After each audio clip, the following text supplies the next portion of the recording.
आज झारखंड सहित देश भर के प्रमुख अखबारों के फ्रंट पेज पर हेमंत सोरेन प्रमुखता से छपे हैं। अखबारों में उनके छपने का आधार झारखंड हाईकोर्ट से उनको मिली जमानत है और जमानत का आधार हेमंत सोरेन के कथित अपराध का साक्ष्य मौजूद नहीं होना है। हेमंत पूरे 149 दिन बाद आखिरकार जेल से कल जमानत पर बाहर आए।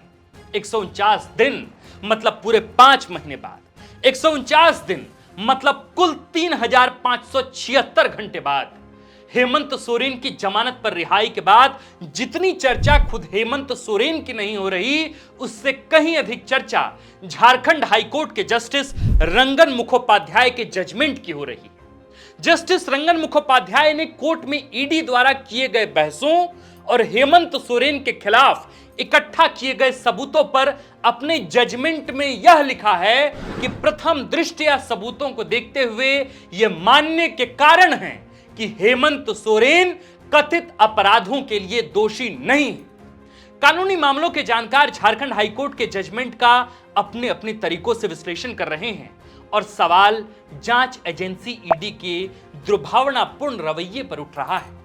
आखिर क्यों ऐसा है कि जेल से जमानत पर बाहर आए हेमंत को अपने संबोधन के आखिर में झारखंड वासियों से यह कहना पड़ गया कि कोर्ट का जजमेंट ऑर्डर आ गया है, आप सब लोग उस जजमेंट ऑर्डर को पढ़िए और खुद सही ढंग से उसकी समीक्षा और उसका आकलन कीजिए। हमने सोचा कि जब हेमंत सोरेन यानी कि जमीन घोटाले से जुड़े मनी लॉन्ड्रिंग मामले में आरोपी हेमंत सोरेन खुद जजमेंट कॉपी का निष्पक्ष आकलन करने की अपील कर रहे हैं, तो क्यों ना 55 पन्ने की जजमेंट कॉपी को ढंग से डिकोड किया जाए और झारखंड सहित देश के तमाम दर्शकों को यह बतलाई जाए कि ईडी ने कैसे हेमंत सोरेन को बगैर किसी ठोस सबूत के 5-5 महीनों तक जेल में सिर्फ नई कहानियों के बिना पर फंसाए रखा और कैसे ईडी द्वारा हेमंत का जुर्म साबित न किए जा पाने के आधार पर हाईकोर्ट ने उन्हें आखिरकार जमानत प्रदान कर दी। आखिर कोर्ट के जजमेंट में ऐसा क्या है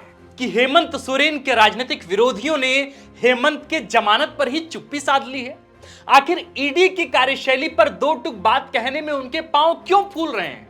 सवाल तो यह भी है कि इस जजमेंट ऑर्डर में आखिर जज रंगन मुखोपाध्याय को अपनी फाइंडिंग्स में यह क्यों लिखना पड़ा कि हमारे पास याचिकाकर्ता हेमंत सोरेन को अपराधी मानने का कोई ठोस कारण नहीं। जब न्यायमूर्ति रंगन मुखोपाध्याय के जजमेंट ऑर्डर ने पूरे देश भर में तहलका मचा ही दिया है, तो क्यों ना बिल्कुल ही आसान भाषा में जजमेंट ऑर्डर को डिकोड कर आप तक जस की तस साफ साफ पहुंचाई जाए। तो आइए शुरू करते हैं जस्टिस रंगन मुखोपाध्याय के जजमेंट ऑर्डर का संपूर्ण विश्लेषण और बताते हैं आपको कि हेमंत के वकील कपिल सिब्बल ने किन दलीलों के जरिए कोर्ट को यह यकीन दिला दिया कि हेमंत के खिलाफ ईडी के पास कोई ठोस सबूत नहीं। नमस्कार, मेरा नाम है आकाश और आप देखना शुरू कर चुके हैं झारखंड की पॉलिटिकल कवरेज का सबसे विवेचनापूर्ण विश्लेषण, जिसका नाम है सियासी कहानी।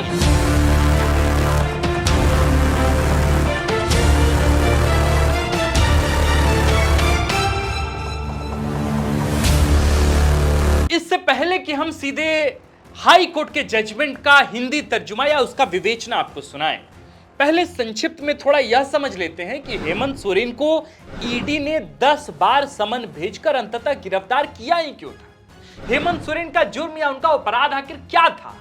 हेमंत को जिन ग्राउंड्स पर, जिन आधार पर ईडी ने गिरफ्तार किया, वो ग्राउंड्स या वे आधार आखिर क्या थे? देखिए, राजधानी रांची में जमीन दलालों का एक बड़ा सिंडिकेट लंबे वक्त से काम कर रहा था।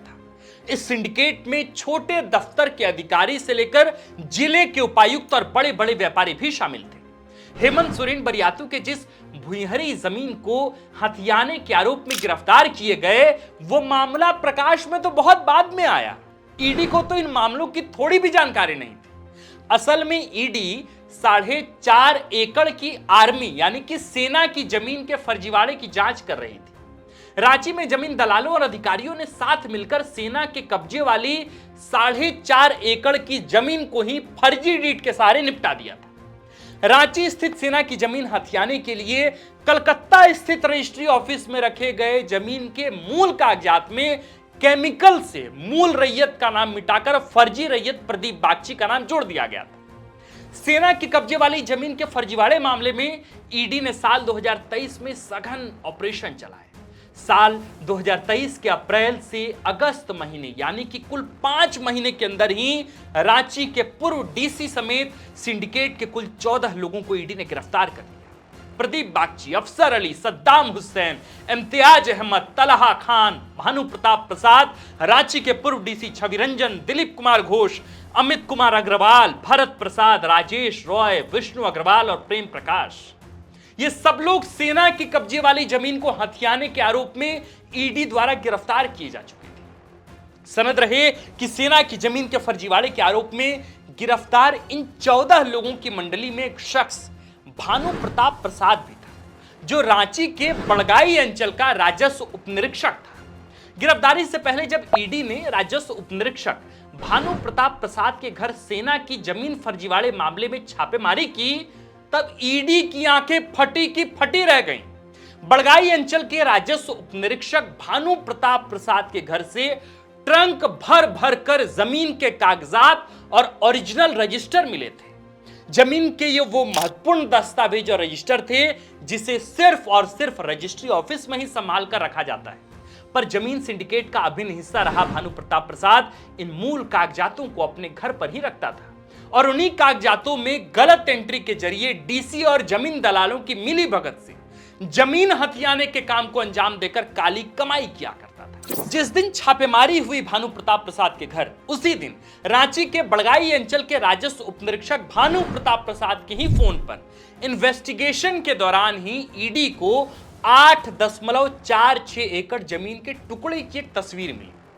ईडी द्वारा इस जमीन के बारे में पूछे जाने पर बड़गाई अंचल के राजस्व उपनिरीक्षक भानु प्रताप ने बताया कि बड़गाई अंचल के ही सीईओ मनोज कुमार ने उन्हें डीएवी बरियातू के पीछे 8.46 एकड़ जमीन की मापी करने और उसका विस्तृत विवरण तैयार करने को कहा है। जब ईडी बड़गाई अंचल के सीईओ मनोज कुमार को बुलाकर इन्वेस्टिगेट की तो मनोज कुमार ने ईडी को बयान दिया कि कथित जमीन का सत्यापन करने के लिए सीएम हाउस से उसे उदय शंकर नामक व्यक्ति का फोन आया था, जो हेमंत सोरेन के प्रेस सलाहकार अभिषेक प्रसाद पिंटू का निजी सचिव था। ईडी ने जब बड़गाई अंचल के राजस्व उपनिरीक्षक, जिसके यहां छापामारी किया, भानु प्रताप प्रसाद, बड़गाई अंचल के सीईओ मनोज कुमार और हेमंत सोरेन के प्रेस सलाहकार अभिषेक प्रसाद पिंटू का बयान लिया, तीनों का बयान लिया, तो इन तीनों ने कबूल किया कि जमीन हेमंत सोरेन जी की ही है। अब ईडी ने हेमंत सोरेन को समन भेजने की तैयारी वहीं से शुरू कर दी। अब देखिए, मामला आर्मी लैंड का चल रहा था, लेकिन वहीं से शुरू हो गया 8.46 एकड़ का मामला। ईडी ने 8 अगस्त 2023 से लेकर 27 जनवरी 2024 तक, यानी कि कुल 6 महीनों के अंदर हेमंत सोरेन को लगातार 10 समन भेजे। हेमंत सोरेन 8वें समन के बाद पूछताछ के लिए किसी तरह तैयार हुए, बाकी समन पे वे ईडी के समक्ष हाजिर नहीं हुए। 8वें समन के बाद ईडी के अधिकारी मुख्यमंत्री आवास पहुंचे और फिर घंटों तक पूछताछ का सिलसिला चलता रहा। सीने सबके धड़क रहे थे कि क्या होगा क्या होगा, पर पहली पूछताछ में गिरफ्तारी नहीं हुई। पहली बार 20 जनवरी को हुई पूछताछ में हेमंत को ईडी ने गिरफ्तार नहीं किया, पर 20 जनवरी को पहली पूछताछ के ठीक 4 दिन बाद, यानी कि 25 जनवरी 2024 को ईडी ने हेमंत को 9वां और फिर मात्र 2 दिन बाद, यानी कि 27 जनवरी 2024 को 10वां समन जारी कर दिया। 31 जनवरी 2024 के दिन ईडी की टीम मुख्यमंत्री आवास के अंदर दाखिल हुई और लंबी पूछताछ के बाद हेमंत ईडी द्वारा गिरफ्तार कर लिए गए। गिरफ्तारी से पहले राजभवन जाकर मुख्यमंत्री पद से हेमंत सोरेन ने इस्तीफा दे दिया और नाम सुझाया चंपाई सोरेन का बतौर मुख्यमंत्री पद के लिए। 8.46 एकड़ भूमियारी जमीन से जुड़े मनी लॉन्ड्रिंग मामले में 31 जनवरी 2024 की शाम हेमंत गिरफ्तार हुए और 5 महीने के लंबे इंतजार के बाद झारखंड हाई कोर्ट के रंजन मुखोपाध्याय की बेंच ने उन्हें जमानत प्रदान कर दी। हेमंत सोरेन ने बीते 5 महीनों में जमानत के लिए हर जगह अर्जी लगाई, पर हर बार उनकी जमानत याचिका खारिज होती गई।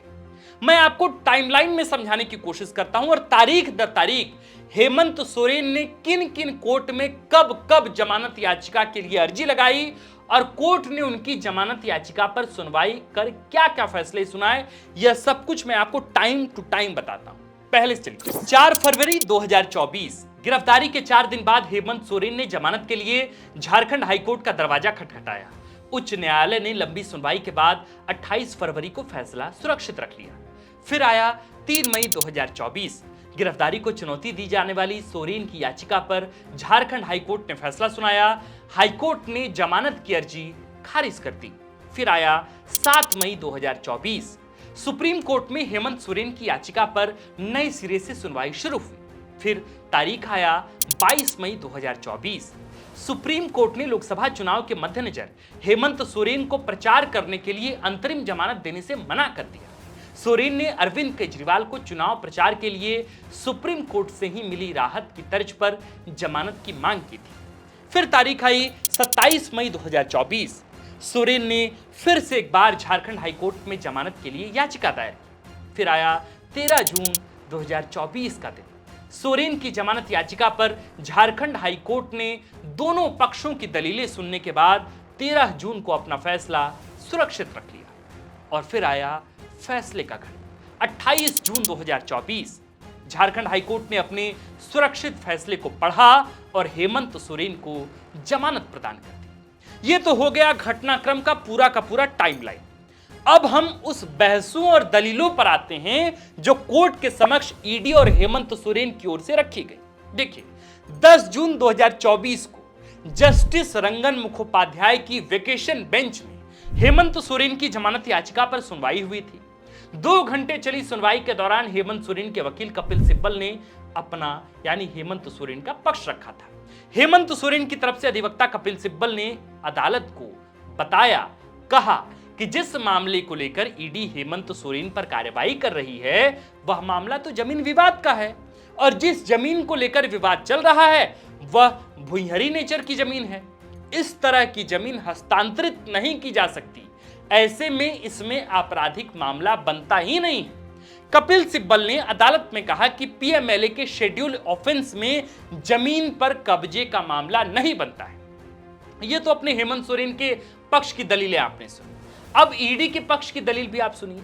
ईडी की ओर से अधिवक्ता एसवी राजू ने पक्ष रखते हुए कहा कि हेमंत सोरेन बरियातू के बड़गाई अंचल की 8.46 एकड़ की जिस जमीन को लेकर अपनी अनभिज्ञता बता रहे हैं, मतलब बता रहे हैं कि उनको नहीं पता है, दरअसल वह जमीन उनके नाम से ही, ये ईडी का कहना था। इस बात की पुष्टि खुद पूर्व सीएम के प्रेस सलाहकार रहे अभिषेक प्रसाद पिंटू ने अपने बयानों में किया है। यह बात ईडी ने कोर्ट में बताई। ईडी की तरफ से केस लड़ रहे अधिवक्ता एसवी राजू ने कोर्ट को यह भी बताया कि जब अभिषेक प्रसाद पिंटू से पूछताछ की गई थी तब उन्होंने भी स्वीकार किया कि हेमंत सोरेन के निर्देश पर ही उन्होंने सीएमओ में कार्यरत उदय शंकर को बरियातू की विवादित जमीन का सत्यापन का निर्देश दिया था। इसके बाद उदय शंकर ने बड़गाई के तत्कालीन सीईओ मनोज कुमार को उक्त जमीन का सत्यापन करने को कहा था। दोनों पक्ष की दलीलों को सुनने और ईडी द्वारा कोर्ट में पेश किए गए सबूतों के मद्देनजर जस्टिस रंजन मुखोपाध्याय की बेंच ने बीते कल यानी कि 28 जून को हेमंत सोरेन को जमानत देते हुए जो बेहद महत्वपूर्ण टिप्पणियां की हैं, उसे मैं आपको अब बिंदुवार ढंग से उसे पढ़कर सुनाता हूं। अब तक हमने कुल मिलाकर तमाम बातें कर ली, अब जजमेंट पर बात करते हैं। देखिए, रंगन मुखोपाध्याय, जस्टिस रंगन मुखोपाध्याय ने अपने जजमेंट में पहली महत्वपूर्ण बात जो कही है वो ये कि प्रथम दृष्टया सबूतों को देखते हुए ये मानने के कारण है कि हेमंत सोरेन कथित अपराधों के लिए दोषी नहीं है। दूसरी महत्वपूर्ण बात कोर्ट ने कही कि यह ध्यान देने योग्य है कि भानु प्रताप प्रसाद के परिसर से बरामद कई रजिस्टरों और रेवेन्यू रिकॉर्ड में याचिकाकर्ता या उनके परिवार के सदस्यों का नाम नहीं है। मैं आपको यहीं रोकना चाहूंगा। मैंने आपको पहले बताया था कि जब लैंड स्कैम यानी कि सेना की जमीन वाले मामले में जब राजस्व उपनिरीक्षक भानु प्रताप प्रसाद के घर छापेमारी हुई थी और जब वहां ट्रंक में कागजात बरामद हुए थे, तब उस तमाम कागजातों में कहीं पर भी हेमंत सोरेन का नाम बड़गाई अंचल की 8.46 एकड़ जमीन को लेकर नहीं थी। यह बात कोर्ट ने मानी है और कोर्ट में जस्टिस रंगन मुखोपाध्याय की बेंच ने साफ साफ अपने जजमेंट में यह बात लिखी। जजमेंट में जस्टिस रंगन मुखोपाध्याय ने तीसरी सबसे महत्वपूर्ण टिप्पणी करते हुए कहा कि अगर व्यापक संभावनाओं पर भी जाएं, व्यापक संभावनाओं पर, तो स्पेसिफिक या अप्रत्यक्ष रूप से याचिकाकर्ता शांतिनगर बड़गाई रांची में 8.86 एकड़ भूमि के अधिग्रहण और कब्जे में शामिल नहीं लगते हैं और न ही अपराध से की गई आय यानी कि मनी लॉन्ड्रिंग को छिपाने में शामिल दिखते हैं। यह बात हाईकोर्ट, माननीय हाईकोर्ट कह रहा। कोर्ट ने कहा कि किसी भी रजिस्टर रेवेन्यू रिकॉर्ड में उक्त जमीन के अधिग्रहण और कब्जे में याचिकाकर्ता की प्रत्यक्ष भागीदारी का कोई जिक्र नहीं। अपने जजमेंट में जस्टिस रंगन मुखोपाध्याय ने बाकायदा साफ साफ लिखा है कि इस कोर्ट में दर्ज किए गए निष्कर्षों के आधार पर इस अदालत ने पाया है कि पीएमएलए की धारा 45 की शर्त पूरी करते हुए यह मानने का कारण है कि याचिकाकर्ता कथित अपराध का दोषी नहीं है। इसलिए याचिकाकर्ता को 50,000 रुपए के जमानत बॉन्ड के साथ जमानत पर रिहा करने का निर्देश दिया जाता है। कल हेमंत सोरेन 149 दिन बाद होटवार जेल से रिहा हो गए। रिहा हुए इसका मतलब यह नहीं कि वो हमेशा के लिए बाहर हो गए हैं और इसका मतलब यह भी नहीं है कि जांच की आंच अब उन पर नहीं, ऐसा बिल्कुल नहीं। जांच चल रही है, अभी ईडी आगे क्या एक्शन लेती है ये भी देखना बहुत जरूरी होगा।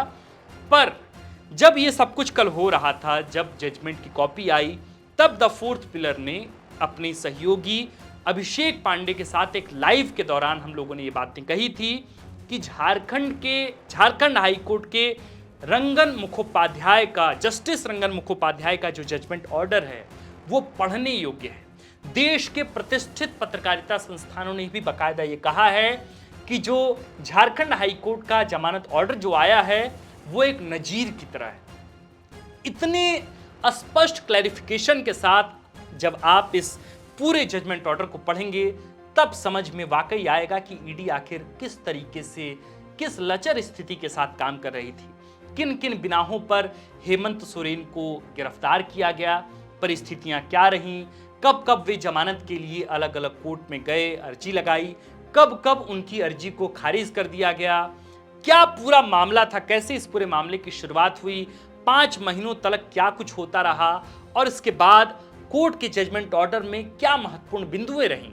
इन तमाम पहलुओं पर हमने विस्तृत बात की है। दर्शकों, मैं जानता हूं कि वीडियो द फोर्थ पिलर के सियासी अंक का थोड़ा लंबा होता है, पर हमारी पूरी कोशिश होती है कि किसी एक विषय के तमाम पहलुओं के, उसके हर डायमेंशन पर बात हो सके। इसलिए हमने सबसे पहले बात शुरू की इस पूरे मामले की शुरुआत की कि इस मामले की शुरुआत कहां से हुई, फिर कैसे इस मामले में हेमंत सोरेन का नाम जुड़ा, हेमंत सोरेन को फिर 10 बार समन देने की पूरी कहानी हमने बताई। इसके बाद यह भी बताया कि बीच में 20 जनवरी 2024 को कब उनसे पूछताछ हुई और तब क्या हुआ। फिर हमने बताया कि उनको 9 और 10 2 समन लगातार भेजे गए कितने कितने दिनों के अंतराल में, और आखिर में उनको गिरफ्तार कर लिया गया 31 जनवरी 2024 को। और इसके बाद जमानत के लिए वे दौड़ भाग करते रहे, कपिल सिब्बल दिल्ली से आते रहे, कल्पना सोरेन, इस बीच उनका राजनीतिक उभार होता रहा, सब कुछ हुए। लोकसभा चुनाव भी बीत गए, झारखंड में बीजेपी 5 रिजर्व सीटें हार भी गई।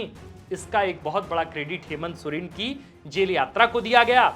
और फिर अब 31 जनवरी, माफ कीजिएगा, और फिर अब 28 तारीख को हेमंत सोरेन झारखंड के पूर्व मुख्यमंत्री जेल से बाहर आ गए हैं और अब वे अलग अलग झारखंड के अलग अलग विधानसभाओं में यात्रा करने के लिए निकलने वाले हैं।